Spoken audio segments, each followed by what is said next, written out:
21세기 첨단 정보 통신 산업화 시대임에도 교과서나 언론을 통한 대표적인 우미나 정책이 버젓이 일어나고 있습니다. 어린 시절부터 잘못된 학습은 일생을 거쳐 왜곡된 역사관과 사상을 가지게 되는데 그 폐해를 아주 절절히 당해왔던 대한민국에서 잘 보여주고 있습니다. 국가 시책에서 국민의 복리가 최우선이 아니라 멸공 이런 것이 최우선 국시라며 아직도 말하는 사람들이 있습니다. 대한민국이 무슨 힘으로 전 세계 공산 국가를 멸망시킨다는 것인지 황당할 따름입니다. 차라리 북한 정권 타도라면 어느 정도 이해가 가기는 합니다만 그런 발상 또한 전쟁을 주요 수단으로 하거나 북한 내 정변을 사주해야 가능하기 때문에 국가와 정부의 존재 이유인 국리민복을 매우 심각하게 위협하는 일입니다. 우민화는 그것을 필요로 하는 정치 세력이 있을 때 정권의 장기화를 목적으로 추진됩니다. 우민화 정책을 선호하는 정치 세력의 주된 목적은 정부의 편리한 통치를 위해 국민 의식 수준을 낮추는 데 있습니다. 불만이나 비판들을 틀어막기만 하는 데는 한계가 있으니 애초부터 그런 비판 의식을 갖지 못하도록 국민들을 어리석게 만드는 것인데 그 대표적인 수단이 교육제도를 활용하고 언론을 길들여 나팔수로 만드는 일입니다. 검정교과서라는 제도가 나쁜 것은 아니지만 일본처럼 군부독재 정권이나 박근혜 정권처럼 특정한 목적을 위해 이념으로 접근하면 세월이 흘러갈수록 국민은 바보가 되고 비판 의식을 갖지 못하게 됩니다. 특정한 시기에 특별한 충격을 받지 못하면 잘못 주입된 지식을 지키려 열정을 쏟게 됩니다. 이재명 대통령 후보도 5.18 민주화 운동을 잘못 알고 있었다고 고백한 바 있습니다. 김대중 오부치 선언이 1998년 나오기 전에 김영삼 정부 시절 일본에서 고노다마가 발표되었습니다. 일본군 위안부 문제에 있어서 강제성뿐만 아니라 일본 정부가 그에 직간접적으로 관여하였다는 점을 인정한 일본 정부의 첫 담화라는 점에서 한일 양국의 그 의미가 크다 하겠습니다. 다만 당시 미야자와 총리가 아닌 관방장관이 발표해 담화의 무게감이 좀 떨어졌다고 평가받기도 합니다. 지금까지도 고노다마에 대해서 자민당을 비롯한 좌우 집권 정당들이 형식적으로나마 일본 정부의 공식 입장으로 계승한다 하지만 이번 교과서 개정에서 강제라는 단어와 일본군이란 단어를 삭제하면서 고노다마를 심각하게 훼손해버렸습니다. 이번 일본 교과서 개정은 위안부 문제에 대한 책임을 인정하고 사과했던 고노다마 내용과도 명백하게 배치되는 것입니다. 위안부 동원의 강제성에 대해서 일본 교과서 대부분이 명확한 표현을 삭제했습니다. 이런 기술은 일본 정부가 지난해 4월 해당 용어를 교과서에 쓰지 말라는 사실상의 지침을 공식 결정한 데 따른 것입니다. 역사적 사실과 관계없이 정부의 지침대로 교과서가 만들어질 때 검정교과서는 최악의 결과물을 만들어냅니다. 역사 문제도 문제지만 독도 문제는 더 심각합니다. 영토 문제는 한일 양국의 주권이 부딪히는 문제로 자민당이 원하는 지식으로 어릴 때부터 지식을 습득한 일본인 사고는 일본에서 정권이 바뀐다고 해결되지 않습니다. 교육을 통한 세뇌가 그만큼 무서운 것이고 일본 정부는 세대가 바뀌어도 두 나라 갈등을 계속해서 원한다는 이야기입니다. 독도가 일본 고유의 영토라는 내용은 역사를 뺀 사회 과목 교과서 12종에 모두 실렸습니다. 심지어 세계사 교과서에까지 영유권 주장이 등장했고 공공 과목에서는 한국의 국수주의 때문에 해결이 어렵다는 해설도 실었습니다. 교과서에서는 단순한 기술로 그치지 않습니다. 독도에 대해서 일본이 어떻게 정당한 영유권을 지녔는지 조사하게 하고 영유권을 되찾아오려면 어떻게 해결할 것인가에 대해서 학생들이 연구하게 하고 되찾기 위한 실천 활동을 요구하고 있습니다. 이런 식으로 교과서를 편찬한 출판사 스스로가 정부가 요구하지 않는 그 이상의 서술을 하기 시작했다는 것입니다. 시키지 않아도 그 이상으로 알아서기는 모습은 우리에게 무척 친숙한 모습입니다.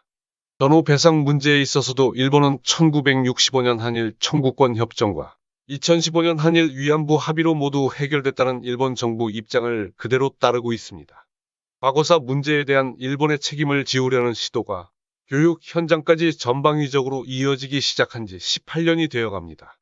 언론은 한일 관계에 미칠 파장이 적지 않을 것으로 판단하고 있지만 솔직히 정치적으로 더 경색될 것도 없고 나빠질 것도 없습니다. 과거에 일본이 그러지 않았는데 갑자기 일어난 일도 아니고 일본이 더한 짓을 해도 한국이 다른 조치를 취할 의지가 없다며 확신하기 때문입니다. 일본 고등학교 교과서 검정 결과 발표를 보면 일본에서 정치권이 되돌리고 싶어도 쉽지 않다는 것을 알 수 있습니다. 이런 교과서 왜곡을 일본은 초등학교 교과서로 시작해서 그렇게 교육받은 아이들이 성장하는 시기와 맞추어 중학교, 고등학교 교과서를 개정하고 있는 것입니다. 현재 고등학교 2에서 3학년은 초등학교 때부터 이런 교육을 받고 자랐습니다. 얼마 지나지 않아 일본 청년층은 역사와 독도 문제에서 스스로 찾아보고 의문을 갖지 않으면 한국과 조율할 수 없는 세대로 바뀌게 됩니다. 과거사에 있어 일본의 책임을 지우려는 시도 정도로 해석한다면 우리가 너무 사안을 쉽게 바라보는 것 아닌가 싶습니다. 과거사 문제에 대한 일본의 역사 왜곡과 지속적인 독도 침탈에 지금까지처럼 잠깐 비판하고 항의하고 넘어가는 것이 최선일까요? 힘이 비등한 나라끼리 주권이나 역사 문제를 다툴 때 가장 좋은 방법은 상대와 같은 정책으로 맞서는 일명 맞불 정책입니다. 상대에게 같은 불편함과 상처를 주는 것입니다. 센카쿠 열도에 대해 일본의 독도 주장을 그대로 인용해서 중국 주장에 힘을 실어준다든지 대마도를 일본의 독도 주장을 그대로 인용해 우리 교과서에 등재하는 방안도 있습니다. 일본 주장대로면 센카쿠 열도는 중국에 반환하는 것이 맞고 세종대왕 때 정벌했던 대마도는 한국 영토로 편입하는 것이 맞습니다. 미국과 대화하기 위해서 대화를 통해 체제 안전 보장을 받기 위해서 비난과 제재를 무릅쓰고 핵을 개발한 북한처럼 해결해야 한다는 동기부여를 상대해 주는 것은 우리의 몫입니다. 이명박 정부에서 조용한 외교라는 별 괴상한 정책이 등장했죠. 국제사회에서 조용히 지내면서 실리만 얻자 그런 것인데 호구만 되었습니다. 그런데 그런 기조가 지금도 많이 남아있음을 우리가 보게 됩니다. 조용하면 가진 것도 내놓아야 하고 적당히 목청을 높이면 자다가도 떡을 얻어먹습니다. 미국이 조선을 일본에 넘기면서 고작받은 것이 이미 점령한 필리핀 점유 권리 인정이었습니다. 일본의 조선을 차지할 권리가 있다고 인정해주는 대신에 일본이 필리핀 미국 권리를 인정한다는 것이었습니다. 1902년에 필리핀을 스페인으로부터 뺏은 미국은 명분을 만들기 위해 스페인의 필리핀 점유에 따른 배상액을 지불하기도 했죠. 공통점은 내 것이 아닌데 내 것처럼 떠들면서 이익을 취하려 한다는 것입니다. 내 것인데 내 것이 아닌 것처럼 조용한 모습을 넘어 제대로 말 한마디 못하는 마치 전작권이나 종전선언을 두고 한국과 미국이 보이는 지금의 모습처럼 말이지요. 일본의 이번 교과서 파동을 두고서 더불어민주당 서른 의원은 이런 말을 했습니다. 역사를 왜곡하고 우리 영토를 분쟁화하는 일본에 할 말도 못하는 게 관계 개선이냐면서 윤 당선인이 지금이라도 당장 일본에게 엄중히 항의해야 한다고 밝혔습니다. 그러나 서른 의원의 지적은 틀린 것은 아니지만 잘못된 지적입니다. 당선인의 정치적 영향력은 대단하지만 그 이유 때문에 해서는 안 되는 것입니다.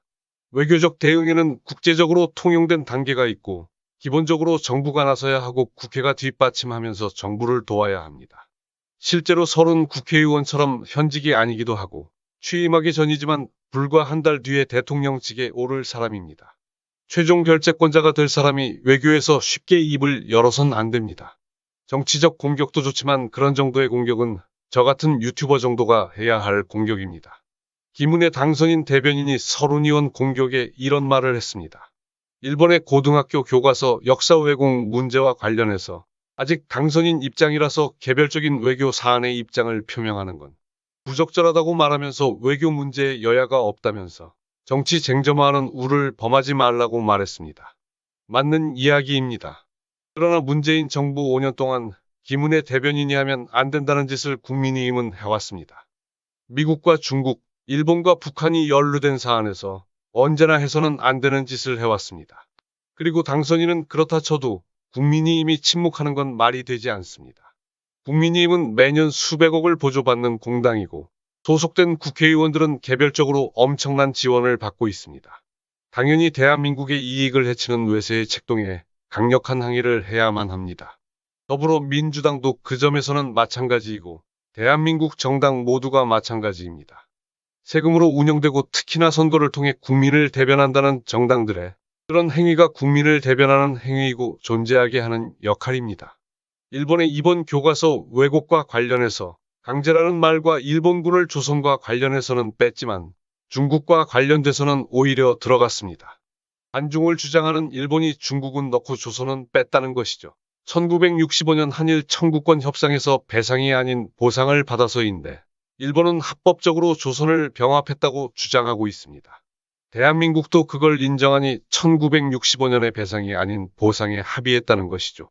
이런 걸 억울해하고 분노만 할 것이 아니라 이 부분은 우리 정부나 사회도 분명한 기준을 세울 필요가 있습니다. 정부에 따라서 해석이 바뀌는 것도 문제지만 법원에서 오락가락하는 판결을 내리는 것도 큰 문제입니다. 박정희 정부도 박근혜 정부도 한국을 대표해서 일본과 협정을 맺었습니다. 마음에 들던 들지 않던 우리 정부가 외국과 한 협정은 준수하든지 파기하든지 분명한 기준을 가져야 합니다. 다른 나라가 한국과 맺는 외교 협정은 정당을 보고하는 것이 아니므로 명확한 기준을 우리가 먼저 세워야 합니다.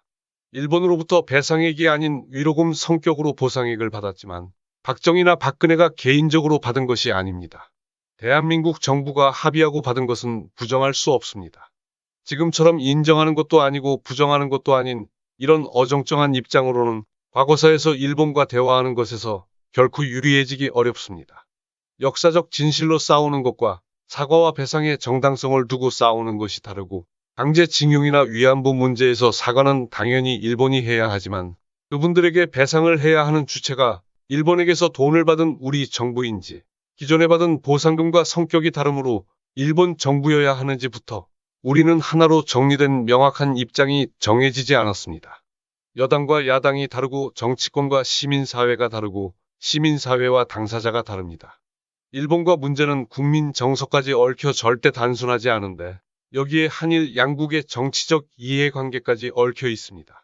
지금으로선 어느 한편이 100% 양보하거나 뭘 하든 눈과 귀를 닫고 상대 행동을 무시하지 않으면 양국의 관계 개선도 어렵고 국내에서 정치적 갈등 해결도 어려울 것 같습니다. 문재인 정부가 일본과 관계 개선을 위해서 노력하지 않은 것이 아닙니다. 대한민국이 불편하다면 하청 국가 일본은 더 불편합니다.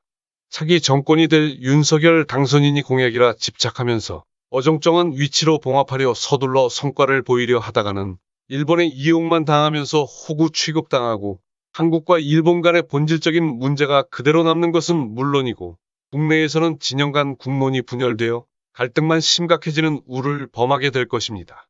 본인이 후보 시절 말한 것처럼 일본이 과거사에 전향적으로 분명한 입장을 밝히고 우리도 과거사의 국론을 모아 입장이 하나가 되었을 때 일본과 관계 개선에 나서주었으면 좋겠습니다.